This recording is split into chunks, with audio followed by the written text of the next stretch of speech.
Sometimes games win Game of the Year, especially if you live in Germany and you have the Spiel des Jahres. But only there. These are our favorites of all those winners.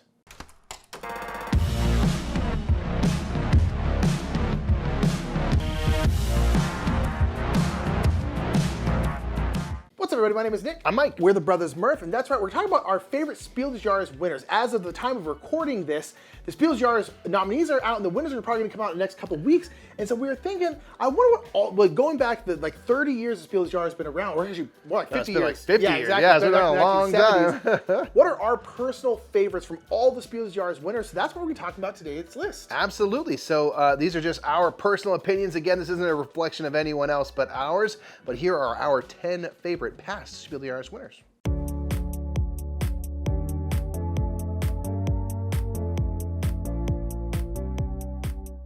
Our number 10 Spiel des Jahres winner is a true classic, and this is El Grande. This is a lot of times considered kind of like the godfather of area control games, or at least kind of like modern Euro-y area control games, because area control games have been around for a long time. But El Grande, I actually got to play for the first time about a year and a half ago or so.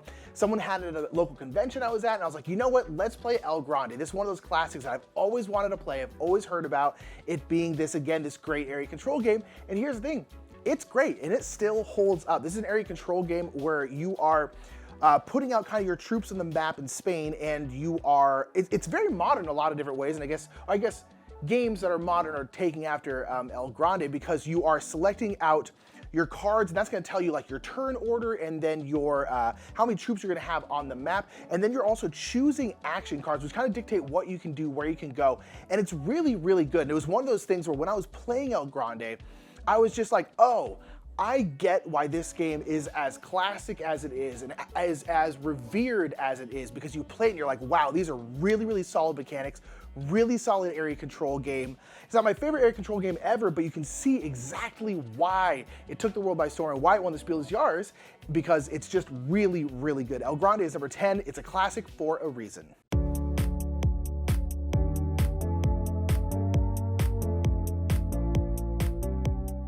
Number 9 is Kingdom Builder. This is a game where you're placing out tiles and everything has to do with adjacency to other tiles to fulfill kind of whatever's the scoring thing in this game. This is a game that for the longest time we didn't actually play because it was no joke, but kind of a joke that Dave Lewis, a friend of ours who we do a podcast with, is not a fan of this game. But eventually we tried it and I was like, this game is delightful. It's fairly simple and stuff. It makes sense as a SDJ winner in that it's fairly easy to get into, but you have a lot of variety from game to game in terms of like where you need to place your tiles to score, kind of where you have that influence, that adjacency, and kind of how you play stuff up. Creates fun puzzles and everything without a ton of rules overhead. So Kingdom Builder is a classic Spiel des Jahres winner. Makes sense. It's one that we quite enjoy, and that's number 9.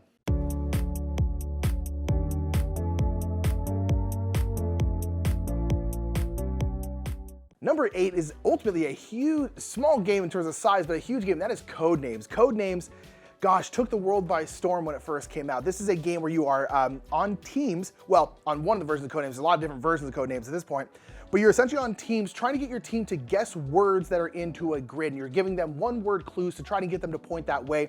But you can always kind of give, if you say like animal and you have like cow and sheep, but there's also like dog out there. Dog isn't one of your words, but cow and sheep is. So you're trying to give them clues that are gonna point you in the right spot and not accidentally give someone else some points, because the other team is working off the same grid. Some of the words are yours, some of the words are theirs, and there's even an assassin where if anyone guesses that, that team automatically loses. Codenames is a classic. It's sold probably about 10 billion copies, who knows, but quite a few. Codenames has done very, very well. There's all these different themes. There's like, you know, like I think Harry Potter ones and Simpson ones. There's all these different ones. There's Codenames Duet, which is a 2-player version, which is our personal favorite. There's Codename Pictures, where you're trying to point people towards pictures as opposed to words. There's a whole bunch of different versions. I love Codenames. I honestly think it's outstanding. I think it deserved to win the Spiel des Jahres. Game of the Year, family game of the year, that's Codenames. Codenames to this day is still super, super fun. I still really love it. It's number 8.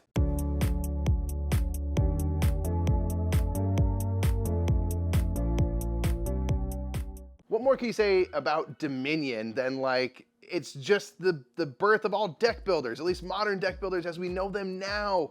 Every game traces its DNA back to Dominion, a game where you start off with a hand of cards that are fine, but they don't really do much. They're not that exciting.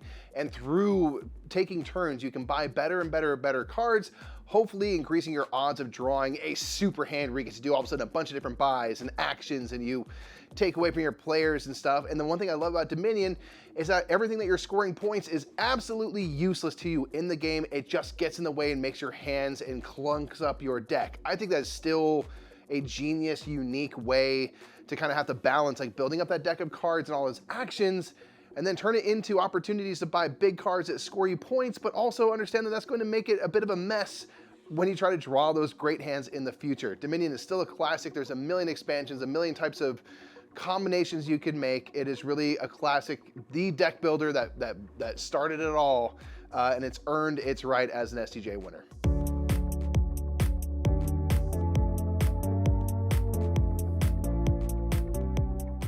Number 6 is a classic, as pretty much all of these are. This is Carcassonne. Carcassonne is just so darn good. It's a classic. It's one of my favorite gateway games because it really challenges people's idea of what a board game can be. If they are new to board games, they've only ever played like Sorry, Monopoly, the Game of Life, they're used to having a board that you're playing on. And I like Carcassonne because you're like, hey, our board is this one tile, or more tiles if you're playing with the river. But basically it's like this one tile, this is our board, and our board is gonna grow as we play. And that is just something that if you've only ever played like mass market games like Monopoly, you've just never seen anything like that. And I think it's such a good way to open up people's eyes to what board games could be. Not just, it's like, hey, you know these games that you kind of played as a kid, but they were kind of okay? This is what they can be. And even then, Carcassonne is still just a kind of a gateway game. There's so much more than that, but it's such a good starting point. I love Carcassonne. You're putting out tiles, trying to gain essentially majority on like roads and in cities, trying to score points that way. It's an absolute classic. I love it. There's a whole bunch of different versions of Carcassonne out there. I really like the new one, Miss Over Carcassonne. The cooperative run's really fun. There's all these different themes for them. Carcassonne is just, it's outstanding, and I'm not surprised it won the Spiel des Jahres because it's incredible.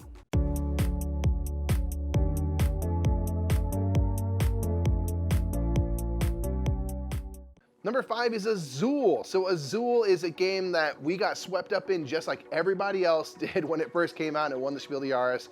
This is a fantastic game by Michael Kiesling, obviously a classic designer who's had many hits. And this one, I feel like just really did what a good Spiel des Jahres winner does, where it is easy to understand, difficult to master. It's something that you can get into with the whole family. The way you draft tiles, you choose from one of the factories you take. If you're taking the blue tiles, you have to take all those blue tiles. That's an easy thing to understand, and then everything goes into the middle, and the same rules apply if you pick from the middle. But this game, once you get going and get underway and start to get good at it, can become incredibly cutthroat. You can hate draft, you can make people take a bunch of tiles and drop them on the floor and lose points and stuff like that. So it can become very tactical, very strategic, without having a ton of rules overhead. And I really think that is a kind of a hallmark thing of the Spiel des Jahres, is just like games that are easy to get into, but provide some depth, some room to explore as you kind of play further and get better at the game. So Azul is a classic. We recently just got Azul Mini, or back into playing Azul after kind of a hiatus. It's just a great one.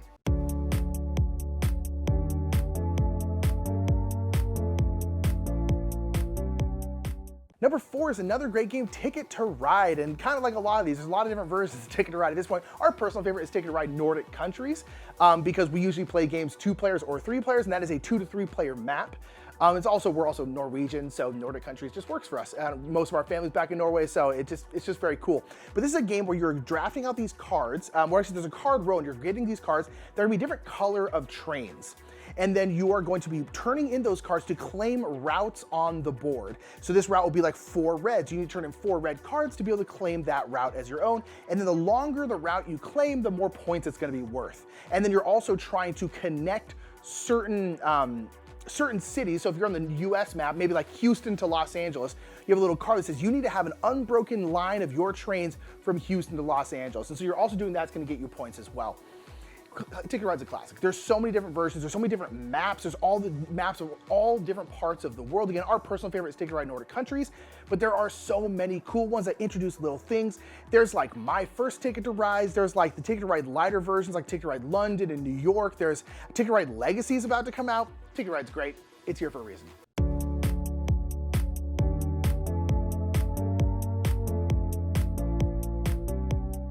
Number 3 falls in the category of Spiel Jahres winners that we just recently started playing. This is Camel Up. This is a great racing game where you are betting on the outcome of a camel race.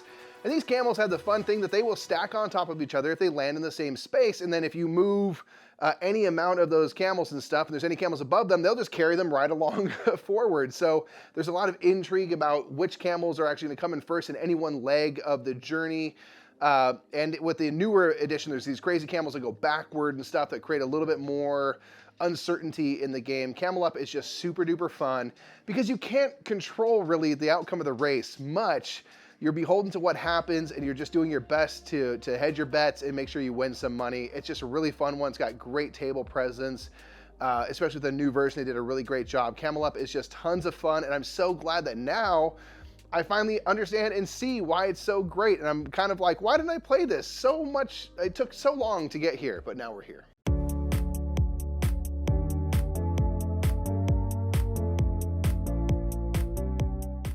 Our number 2 is a wonderful Bruno Cathala game, and this is Kingdomino. Kingdomino, again, is a good way to get people into the hobby because it has something that's somewhat familiar to them, like dominoes, but then completely blows their mind with everything else. This is a game where you're building out a little kingdom, and you're doing it through domino tiles. And the domino tiles are gonna have usually 2 different terrain types on them, like kind of like yellow savanna terrain, and then like a forest or water or something like that. And when you're putting them into your kingdom can only be 5 by 5. It'll be a 5 by 5 grid. And when you place a domino down, it has to match at least one terrain next to it. So you put water next to water, savanna next to savanna, kind of swamp next to swamp, and you're building out. But on top of these terrains, there's sometimes also these crown icons. And then at the end of the game, you will look at an area, a big area of one terrain type like swamps, and then you'll count the grids, the spaces in that grid, and then you'll also times that by the amount of crowns there. So you could have a huge water area, but if you have no crowns in there, it's worth nothing. And so you really need to get those crowns. So it's this constant battle of like, ooh, I really want this because it's gonna make it a lot bigger, but I really want this one because it's gonna give me crowns. And the turn order is very interesting. It's an absolutely great game. Perfect game for the German family game of the year, Spiel des Jahres, right? It's the absolute perfect epitome of like, oh yeah, that's a Spiel des Jahres kind of game. And it was, and it won, and it's great.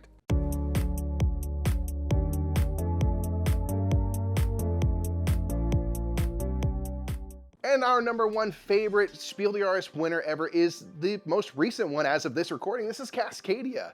Cascadia is a fantastic tile laying game. We're personally big fans of tile laying. You've seen a lot of that in this list. Shows where our tastes lie. And Cascadia just does a beautiful thing with creating kind of an ease of entry where you can kind of place your tiles wherever, and you can place tokens. So long as it shows an animal of that type, you can place that salmon down onto that tile, but you have some great puzzliness in terms of how these animals want to be kind of arranged in your kind of budding landscapes that you build. And I like the fact that you don't have to match edges, you don't have to match biomes or landscape types, but if you do and create large areas of mountain, for example, you can be rewarded for that. So there's these levels of puzzliness, but it still keeps it really easy. It comes down to take a paired set of a tile and a token and place those out into your area, and it's the next player's turn. That's really 60% of the rules. And then they have these cards that will tell you how you want your animals to be arranged, but it's just on the rules level in terms of what you do on a turn, very simple to get into. And that's, again, kind of what makes a Spiel des Jahres winner or nominee so great, is like, how quickly can we get into this game so that we make it fun for the whole family, and then there's just nice puzzly tiling goodness with beautiful art as well to explore once you're playing. That is Cascadia, our personal number 1. There it is. So those are our 10 favorite of the Spiel des Jahres winners. So many classics in there, which makes sense, right? If it wins the Spiel des Jahres, it's probably a pretty darn good game. There are, again, some serious classics in there. Absolutely. It's cool to like look back and realize how many of those games are like keystone games that help propel this entire hobby Ticket forward. to Ride, Carcassonne. It's like all of these are still around, still kicking it, still crushing it. Yeah. So those are our favorite Spiel des Jahres winners. Down in the comments below, let us know your favorite Spiel des Jahres winners, and who do you want to win this year? Ooh, do that in the comments below. And until next time, I'm Mike. Yep. Nick. I sometimes trip over my name. I'm allowed. We'll see you next time. Bye.